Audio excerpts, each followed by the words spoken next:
नमस्कार, आप देख रहे हैं न्यूज़ 1 इंडिया। मैं हूं आपके साथ उन्नति भटनागर। बुलेटिन की शुरुआत आगरा से खास खबर के साथ, जहां बेखौफ खनन माफियाओं की गुंडागर्दी, टोल प्लाजा तोड़कर निकाल रहे ट्रैक्टर ट्रॉली, सीसीटीवी में कैद खनन माफिया की करतूत।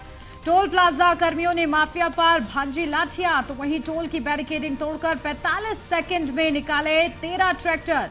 टोल कर्मचारियों को कुचलने की कोशिश की गई। ईमानदार एसएसपी को खनन माफिया की खुली चुनौती, जहां लगातार बैरियर तोड़कर भाग रहे खनन माफिया के ट्रैक्टर।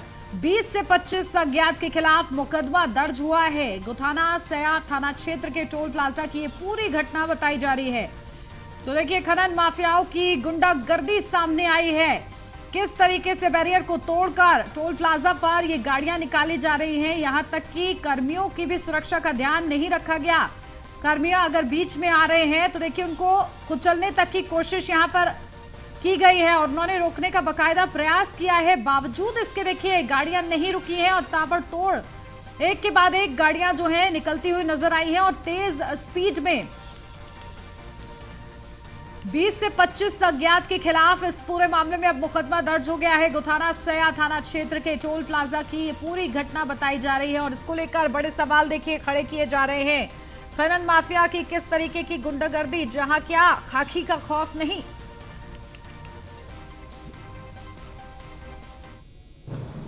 ये अभी एक हफ्ते पहले काफ़ी बड़ी कार्रवाई यहाँ पे की गई थी, जिसमें 51 ट्रक सीज किए गए थे और damage to public property act के मुकदमे भी दर्ज हुए थे।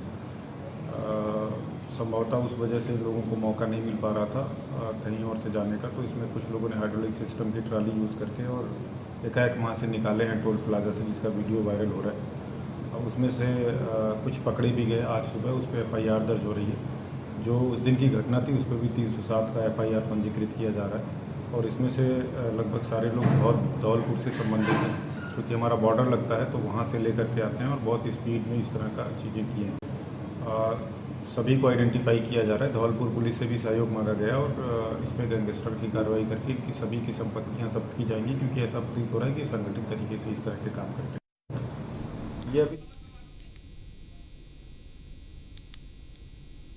तो चलिए सीधा रुख करते हैं आगरा से बड़ी खबर का, जहां बेखौफ खनन माफियाओं की गुंडागर्दी, जहां टोल प्लाजा पर किस तरीके से लाठियां बांधी गई हैं। टोल की बैरिकेडिंग तोड़कर 45 सेकंड में 13 ट्रैक्टर निकाले गए हैं। टोल कर्मचारियों को कुचलने तक की कोशिश की गई है और ये गुंडागर्दी जो है सीसीटीवी कैमरे में कैद हुई है। ईमानदार एसएसपी को खनन माफिया ने खुली चुनौती दी है। लगातार बैरियर तोड़कर भाग रहे हैं खनन माफिया के ट्रैक्टर और हमारे संवाददाता संदीप शर्मा हमारे साथ जुड़ गए हैं आगरा से। सीधा उन्हीं का रुख करते हैं। संदीप, क्या जानकारी मिल रही है? देखिए, किस तरीके से गुंडागर्दी की जो पूरी एक वीडियो है वो सामने है सीसीटीवी फुटेज के जरिए, और क्या ये पूरा मामला है, किस तरीके से कौन इन लोग को शह दे रहा था, क्या अपडेट?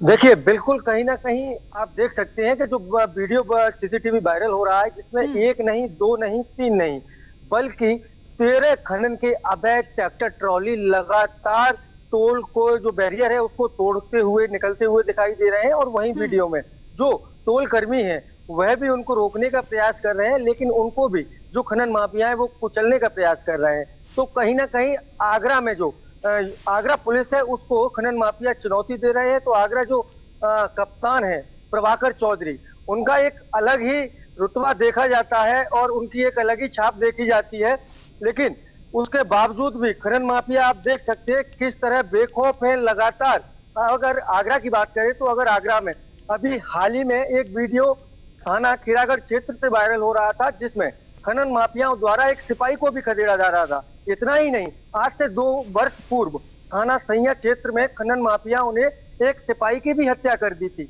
तो कहीं ना कहीं यह पुलिस पर सवालिया निशान खड़े करता है कि खनन माफियाओं के हौसले इतने बुलंद क्यों हैं। और देखिए, जो टोल है, टोल से महज 500 मीटर की दूरी पर सैया पुलिस स्टेशन भी है। तो कहीं ना कहीं पुलिस का इकबाल खनन माफियाओं में पूरी तरह खत्म होता दिखाई दे रहा है।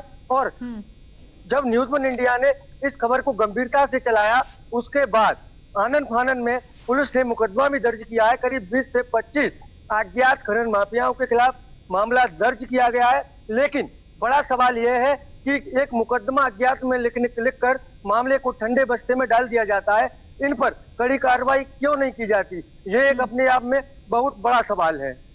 बिल्कुल। और संदीप देखिए, क्या कुछ अधिकारियों की तरफ से कहा जा रहा है, स्पष्टीकरण क्या दिया जा रहा है इस पूरे मामले पर, किस तरीके से हत्या कर देते हैं, मामला संज्ञान में नहीं आता। अब जब न्यूज़ वन इंडिया ने इस पूरी खबर को प्रमुखता से और निष्पक्षता के साथ दिखा रही है, तो क्या संज्ञान अब लिया जा रहा है, कोई हलचल आप देख पा रहे हैं? देखिए, अभी अगर पुलिस की बात करें तो हाँ, पुलिस कप्तान से जिस तरीके से बात हुई, उनका कहना यही है कि अज्ञात 20 से 25 लोगों के खिलाफ मामला दर्ज कर लिया है और उनको वेरीफाइड किया जा रहा है और उनके खिलाफ कड़ी सख्त से सख्त कार्रवाई की जाएगी। लेकिन बड़ा सवाल ये है, ये जांच कर कार्रवाई का आश्वासन एक बहुत एग्जाम्पल बन चुका है, क्योंकि जो पुलिस अधिकारी हैं वो इसी बात को कहते हैं जांच कर कार्रवाई की जाएगी। अगर सीसीटीवी फुटेज के आधार पर पुलिस जानकारी करे तो उन खनन माफियाओं को गिरफ्तार भी कर सकती है और उनको भी गिरफ्तार, उनके खिलाफ भी कार्रवाई कर सकती है, जो कि खनन माफियाओं को इस काम को पूरा संरक्षण दे रहे हैं। आपको बताते चले, जो यह टोल प्लाजा है यह बिल्कुल बॉर्डर से सटा हुआ है, जहां उत्तर प्रदेश और राजस्थान का बॉर्डर है। तो जो राजस्थान बॉर्डर पर चंबल नदी है, वहां से इस अवैध खनन को भारी मात्रा में संयम किया जाता है और एक नहीं, तमाम अवैध खनन के जो ट्रैक्टर है वो वहां से गुजरते हैं। और खनन माफियाओं की बात करें तो वह रात के अंधेरे में या अर्ली मॉर्निंग सुबह वह अपना टारगेट बनाते हैं और उन ट्रैक्टरों को बेखौफ होकर निकालते हैं।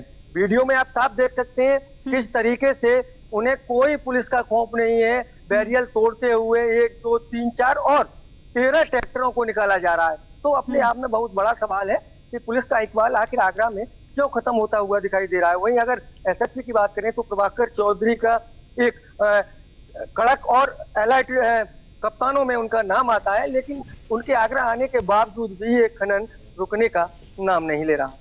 बिल्कुल। और देखिए, कब से अवैध खनन में ये लोग संलिप्त हैं, इनके पुराने रिकॉर्ड्स खंगाले भी जा रहे हैं या नहीं, ये भी एक बड़ा सवाल है, क्योंकि देखिए कब से ये लोग इस तरीके से अवैध खनन करके आ रहे हैं।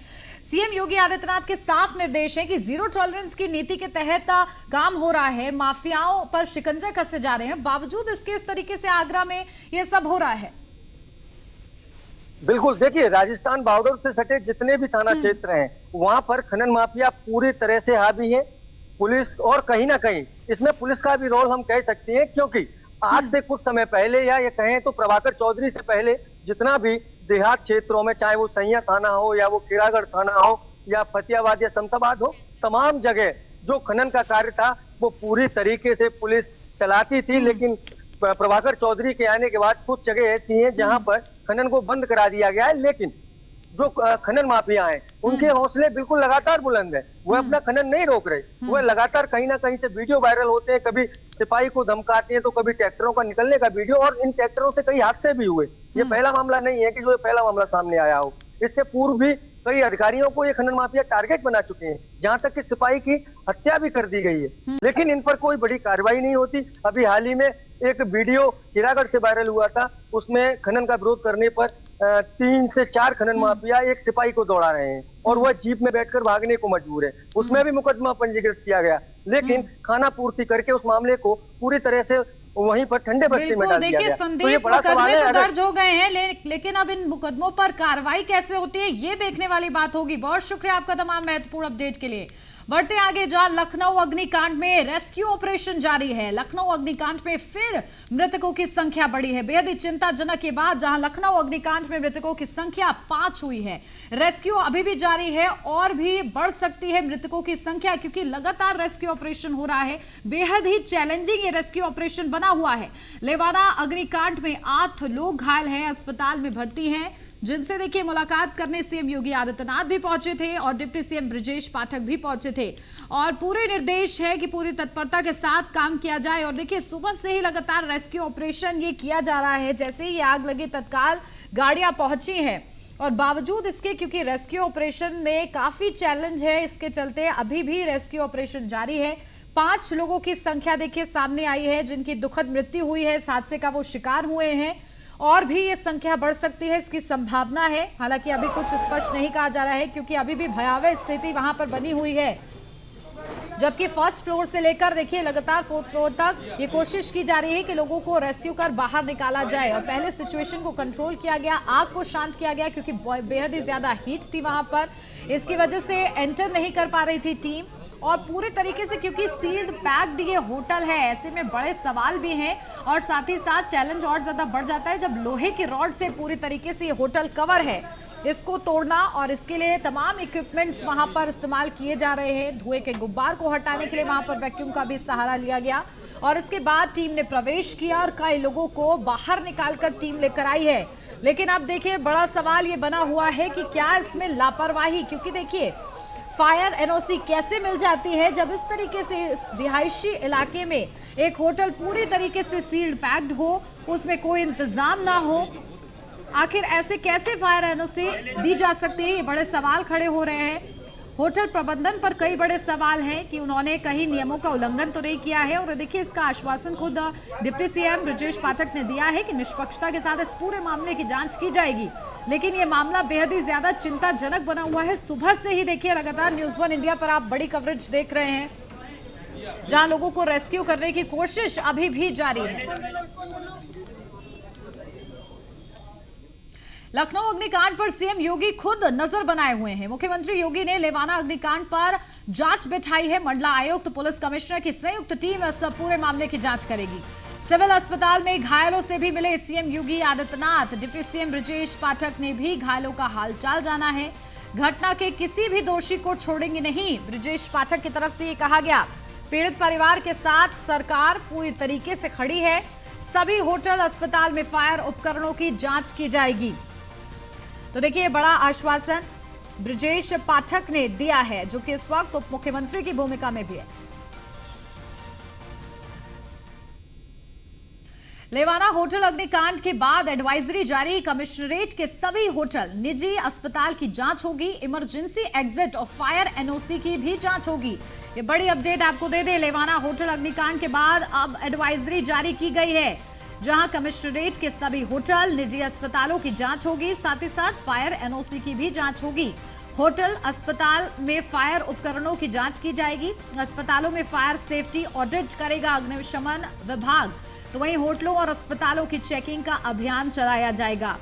तो आगे इस तरीके की घटना ना हो, इसको सुनिश्चित कराने के लिए खासतौर से प्रशासन को अलर्ट किया गया है।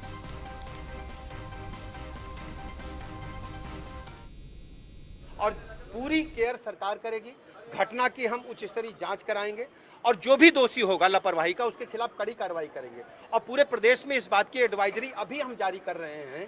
जितने भी इस प्रकार के सार्वजनिक प्रतिष्ठान हैं, जितने भी होटल्स हैं या जहां पर भीड़ भाड़ अधिक रहती है, लोग आते जाते हैं, वहां पर इस प्रकार की घटनाएं ना हो, इसके लिए हम एडवाइजरी जारी करेंगे।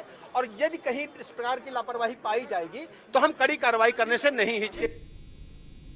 वहीं लेवाना होटल में हुए हादसे के बाद पुलिस कमिश्नर एसबी शिरोडकर का कहना है कि आग लगने की वजह शॉर्ट सर्किट बताई जा रही है। फिलहाल ये जांच का भी विषय है और उन्होंने क्या कुछ अहम कहा है, सुनिए। दृष्टया जो जानकारी हुई है, प्रोविजनली जिसको हम कह सकते हैं, वो ये है कि ये लग रहा है कि ये आग जो है वो शॉर्ट सर्किट से हुई है। लेकिन इस पूरे होटल का जो जहाँ पर आग लगी है उसका फॉरेंसिक ऑडिट किया जाएगा, जिससे घटना के सही क्रम की जानकारी होगी कि ये किस प्रकार से घटना हुई है। अभी सभी कमरों में एक्सेस नहीं हो रहा है क्योंकि काफी जगहों पर आग है और बाहर से जो है वो कमरों के शीशे तोड़कर अंदर एक्सेस किया जा रहा है, क्योंकि लॉबी में इस समय भयंकर आग होने के धुआं होने के कारण अंदर नहीं जा पा रहे। आग जो है इस समय तो बुझा दी गई है, बट धुआं होने के कारण अंदर जाने में दिक्कत है। प्रारंभिक दृष्टया जो जानकारी हुई है, प्रोविजनली जिसको हम कह सकते हैं, वो ये है कि ये लग रहा है कि आग जो है वो शॉर्ट सर्किट से हुई है। लेकिन इस पूरे होटल का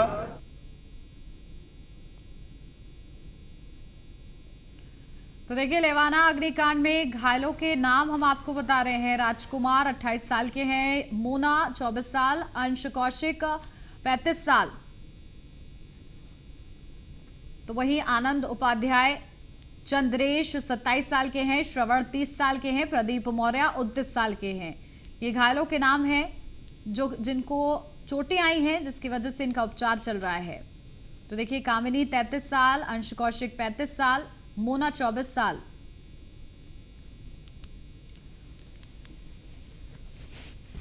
तो देखिए 8 लोग करीब घायल हुए हैं और 4 लोगों की करीब 5 लोगों की मौत हुई है। तो वहीं इस घटना के बाद से ही लगातार स्वास्थ्य महकमे में को भी हाई अलर्ट पर रखा गया है, साथ ही साथ प्रशासन को भी हाई अलर्ट पर रखा गया है कि किसी भी तरह की कोई लापरवाही न बरती जाए।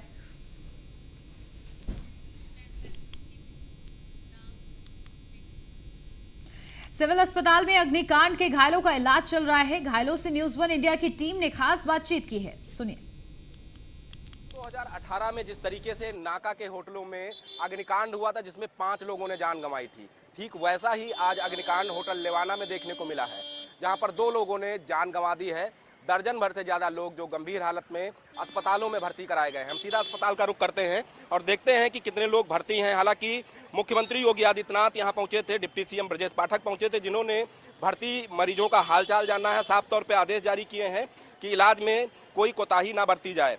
फिलहाल ये तस्वीरें सिविल अस्पताल की हैं जो न्यूज़ वन इंडिया अपने दर्शकों तक पहुंचा रहा है। सुबह से ही न्यूज़ वन इंडिया के संवाददाता अलग अलग जगहों से लगे हुए हैं जो हर एक तस्वीर पहुंचाने का काम कर रहे हैं। सुबह करीब 7:30 बजे जब होटल लेवाना में आग लगती है, 3rd फ्लोर पे आग लगी थी, जिसके बाद एनडीआरएफ, एसडीआरएफ और अग्निशमन की टीमों को वहां पर बुलाया गया है। अभी भी राहत और बचाव कार्य जारी है। अंदर चलते हैं, जो लोग अस्पताल में भर्ती हुए हैं उनका हालचाल जान लेते हैं कि क्या। ये देख सकते हैं, ये वार्ड है जहां पर होटल में जो लोग रुके हुए थे उनको यहां पर लाया गया है, जिनको सांस लेने में तकलीफ हो रही थी। कहीं ना कहीं जिस तरीके से अस्पताल होटल में आग लगी और आग लगने के बाद जो धुएं का गुबार था वो चारों तरफ फैल गया था। अभी भी राहत और बचाव कार्य होटल में चल रहा है। तो ये देख सकते हैं कि तमाम लोग जो हैं यहाँ पर भर्ती हैं। साथ जो अग्निशमन के कर्मचारी जिन्होंने काफ़ी मेहनत की है वो यहाँ पर पहुँचे हैं। आप देख सकते हैं कि एक जो है यूपी फायर सर्विस का कर्मी भी है जो धुएं के चपेट में आया था, उसको भी यहाँ पर भर्ती कराया गया है। इन लोगों को सांस लेने की तकलीफ हुई थी। हालांकि अब से कुछ देर पहले इनसे बात कर लेते हैं। कैसी भी हालत है? सर अब तो नॉर्मल है। कौन से फ्लोर पे आप थे? कितना धुआं वहाँ? सर ये 3रे फ्लोर पे थे, जो कि लैडर्स लेके आ रहे थे पेशेंट को, तो धुआं इनको लग गया था और कांच लग गया था, तो इसलिए तमाम कर्मचारी हैं जिन्होंने काफ़ी मेहनत की है राहत बचाव कार्य में। देख सकते हैं ये भाई साहब भी लेटे हुए, इनसे भी पूछ लेते हैं। कौन से फ्लोर पे आग लगी थी, कितने बजे आग लगी थी और कितने लोग उस समय वहाँ मौजूद थे? हम लोग मैं फायरमैन हूँ, फायरमैन चंद्र यादव। सूचना तो हमसिंह 7 बजे के आसपास मिली तो हम लोग टर्नआउट पे आए, तो जैसे घटनास्थल पहुँचे हम लोग तो बहुत ज़्यादा स्मोक हो रहे थे। तो वहाँ कई कर्मचारियों द्वारा बताया कि कई लोग फंसे हुए हैं और कुछ लोग तो विंडोज़ के बाहर आके मतलब चिल्ला भी रहे थे मदद के लिए। तो चिल्ला रहे थे, 3rd फ्लोर और 2nd फ्लोर पे थे। हम लोगों ने लेटर लगा के और उसका हथौड़ा, वो विंडोज़ का ग्लास तोड़ा हथौड़ा से। 3rd फ्लोर पे 5 लोग थे और नीचे भी 2nd फ्लोर भी 5 लोग थे। मैं 3rd फ्लोर पे गया था, 5 लोग थे वहाँ पे, तो उनको लेटर के माध्यम से 4-5 लोग नीचे ले आए और उनको निकालने में टाइम लगा था। स्मोक नहीं ज़्यादा हो रहे थे, जहरीली गैस नहीं ज़्यादा हो रहे थे, तो मुझे भी थोड़ा सा घुटन हुआ, बाकी रिलैक्स है। यूपी फायर सर्विस के जवान हैं जो राहत और बचाव कार्य में होटल पहुंचे थे। हालांकि इनकी मेहनत और राहत का नतीजा रहा कि तमाम लोगों को सकुशल बाहर निकाला गया। इन्होंने खुद खिड़की तोड़कर लोगों को बाहर निकाला है और आप देख सकते हैं तमाम जवान अभी भी होटल से यहां पर आए हैं अपने साथियों का हालचाल जानने के लिए, क्योंकि जिस तरीके से धुएं का गुबार वहां पर भरा हुआ था, जहरीली गैस निकल रही थी जिसकी चपेट में तमाम लोग आए थे। दूसरी तरफ की तस्वीरें हैं, लोग यहाँ अभी भी भर्ती हुए हैं और आगे भी हैं, इनसे भी बात करेंगे। भाई साहब से बात करेंगे कि क्या रहा। मैडम आप होटल में रुकी थी, कितने बजे घटना? भैया बोलते बोलते थक गया, अब नहीं बोल पाएंगे। तो ये मुख्यमंत्री योगी आदित्यनाथ ने साफ तौर पे निर्देश जारी किए हैं कि जो भी घायल हैं, अस्पतालों में भर्ती हैं, जिनका इलाज किया जा रहा है, उनके इलाज में कोई लापरवाही न बरती जाए। हम इनसे भाई साहब से भी पूछ लेते हैं। सर सुबह जब आग लगी तो कितने लोग उस फ्लोर पे थे, आप वहाँ रुके हुए थे, कैसा माहौल था? मैंने रात 12:30, मेरा नाम अंश कौशिक है, मैं नोएडा से ही हूँ और लगभग 12:30 बजे मैंने चेक इन किया। सुबह 7:15 बजे मुझे पता क्या लगा, मैं सोया हुआ था, एकदम धुआं पूरे कमरे में फैल गया। मैंने मेन गेट खोला तो चारों तरफ आग लगी हुई थी, धुआं था। मैं घबरा गया, थोड़ा बड़ी मुश्किल से बाहर निकलने का रास्ता देखा क्योंकि बालकनी की व्यवस्था वहाँ है नहीं, तो जहाँ से रोशनी निकलती है वहाँ उस शीशे को तोड़कर किसी तरह बाहर निकल के उस एज पे खड़े हो गए, जो थोड़ा सा एक छोटा सा स्पेस था वहाँ बाहर जिससे सांस ले पाएँ। तो लगभग पौने घंटे बाद फायर ब्रिगेड का व्हीकल आया। फायर ब्रिगेड के व्हीकल आने के बाद उन्होंने सीढ़ी ऊपर भेजी, उस सीढ़ी से मैं नीचे आया, 3री मंजिल से।